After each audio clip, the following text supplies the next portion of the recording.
Hello everyone, this is the video presentation for the VLDB 2021 paper, titled On Querying Historical K-Cores. My name is Michael and we are a group of researchers from the University of New South Wales and the University of Technology, Sydney. First, we discussed the motivation for our work. There are many big social networks in which network communities exist as dense subgraphs. Graph processing tasks that analyze dense subgraphs are popular. One of the popular structures is the K-core, a fundamental model used to capture cohesive subgraphs. A K-core is defined as an induced subgraph of graph G, where every vertex in it has a degree of at least k. Many real-world graphs evolve over time and are naturally represented using temporal graphs, in which each edge is associated with a timestamp. Given any valid time window, we can also derive a snapshot by taking edges whose timestamp falls into the window and merging multiple edges into a single unlabeled edge. To the left is a temporal graph G. On the right is the corresponding snapshot during the timestamps 2 through 7, which effectively represents the state of the graph during that time window. The main problem that we study is called historical K-core query. Given a time window and an integer k, find the K-core in the graph snapshot of the query time window. This query could be useful to analyze the evolution of K-core memberships during different time periods. For example, consider the DBLP collaboration network. Suppose we are interested in the changes of a researcher's collaborations over time. We may do so via this historical K-core query. To the right, we share an example of the K-core of Professor Han Jiawei's ego network, where k equals to 6. We can clearly observe a great difference between the two time windows.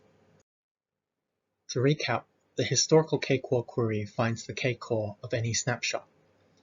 Since a simple graph can be a snapshot of a temporal graph, a naive online solution is to perform the core decomposition on the snapshot, which effectively finds all K-cores of that simple graph.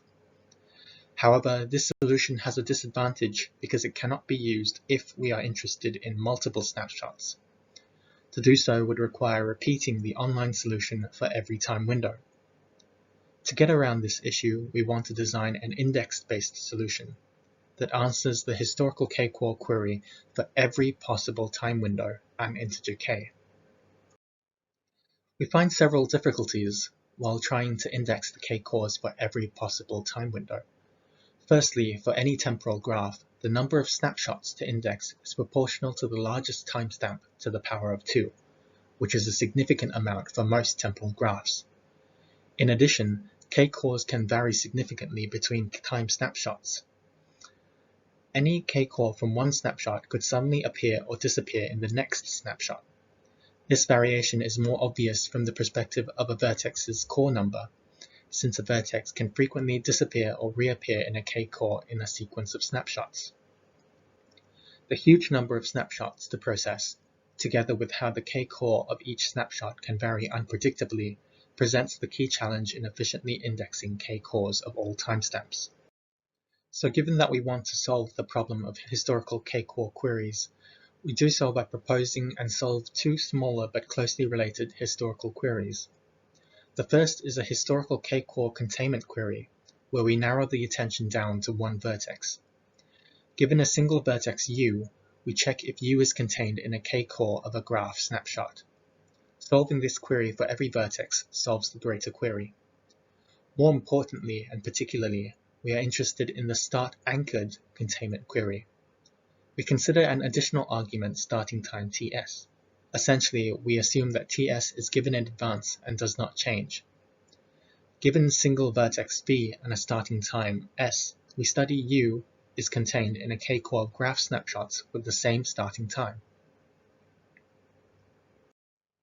By not changing the start time Ts and only considering its time windows with different end times, we observe a good property where the core numbers monotonically update if we expand the graph snapshots by increasing the end time Ts to Tmax. Based on this monotonically updating property, we propose a useful concept.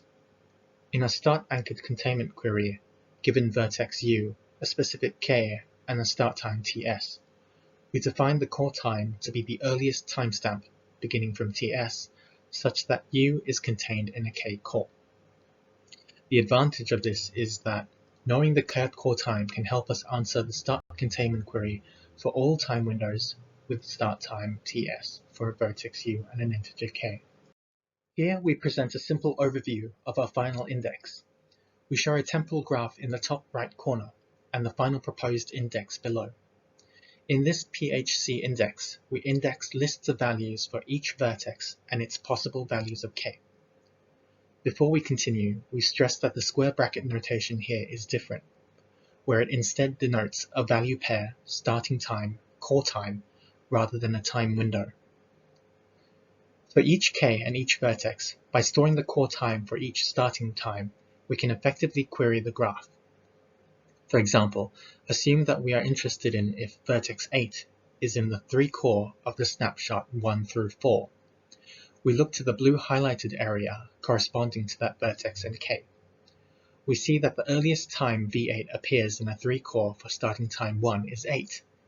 Therefore, we know for certain that V8 is not in a 3 core in the time window 1 through 4. Moreover, not all starting times are included in each list. This is because we know that the core time may stay the same as the previous starting time. Therefore, we can significantly reduce the size of the index if the core time doesn't change between consecutive starting times. In terms of the index construction, how we calculate the index depends on how we calculate the core time. Since the core time can be determined by core number, a naive approach is to simply compute the core number of each vertex over all possible time windows and derive the core time of each vertex by comparing the core number across different time windows.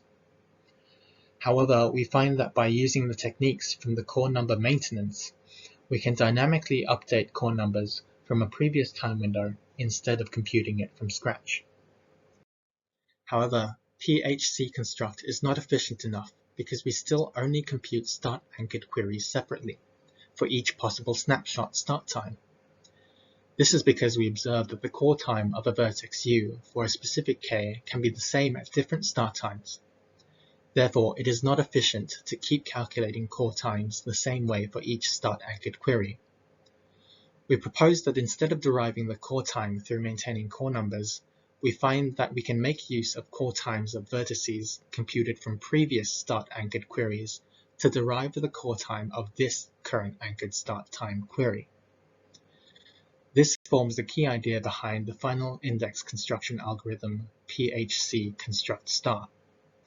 We kindly invite you to read the paper for the complete picture. To evaluate our index and index construction algorithms, we conduct experiments on 10 real-world temporal graph datasets, consisting of up to 40 million edges and up to 1 million effective timestamps. For query processing time, PHC query is the algorithm that uses our index, whereas online query uses the standard core decomposition on the target graph snapshot. For each configuration, we set the default time window size and K. We randomly select 1,000 time windows and record the average running time of the queries. The results show that querying with our index is consistently more efficient than the online query. Moreover, we were able to show that PHC query is over 2 orders of magnitude faster in several larger datasets compared to the online query. In terms of index construction performance, we see that thanks to our new strategy for core time computation and maintenance, PHC construct star is consistently more efficient than the initially proposed PHC construct, which recall mainly derives core time by maintaining core numbers. Specifically, it is consistently several orders of magnitude faster than PHC construct, which does not terminate within 12 hours for some datasets. In the paper, we have additional experiments including evaluating the final index size, etc., which might be of interest to you. In conclusion, our work is, as far as we know, the first work that studies the problem for efficiently querying historical K-cores in a large temporal graph. We proposed an index-based solution to the problem, and we also proposed an optimized algorithm to efficiently construct said index. We also conducted several experiments to show the efficiency of our solution. Thank you for your time, and I hope you enjoyed this presentation.